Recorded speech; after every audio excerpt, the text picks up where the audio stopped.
aider, de les assister, surtout en termes d'emploi et sur ce plan quand même. Je pense qu'on a fait des efforts ici à Thiadiaye. Nous ne sommes pas les seuls d'ailleurs. Je pense que le maire El Hadj Omar Youm est dans cette perspective. Mon ami également Abdou Fouta est dans cette dynamique. Donc tous les ressortissants de Thiadiaye qui ont la possibilité d'aider à insérer des jeunes l'ont fait. Et je pense que c'est ce qu'il faut, c'est l'exemple qu'il faut donner à la jeunesse. Mais bien sûr que nous sommes prêts à accompagner les autres disciplines. À Thiès, j'accompagne toutes les disciplines. Je suis même, disons, dans la culture à Thiès. Donc c'est pour dire que ce qui nous intéresse, c'est l'ensemble des activités menées par la jeunesse et qui concourent à la promotion à la fois du sport, de la culture, etc. Donc le sport uniquement n'est pas notre thème de prédilection. Nous intervenons un peu partout. Et je pense que c'est ça notre devoir en tant que ressortissant de la ville sur qui la jeunesse peut compter. Mais le message sera d'abord un message d'unité, un message de tolérance. J'ai constaté à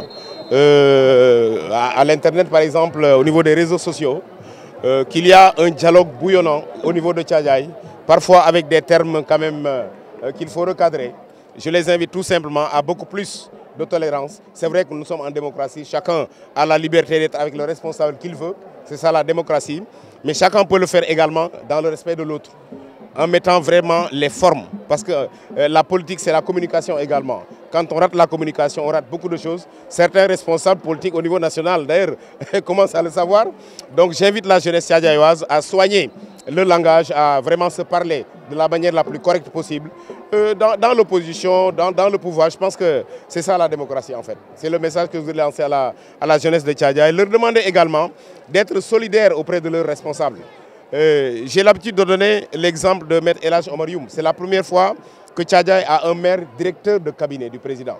Ça, c'est une opportunité que Thiadiaye a compris et que Thiadiaye veut saisir.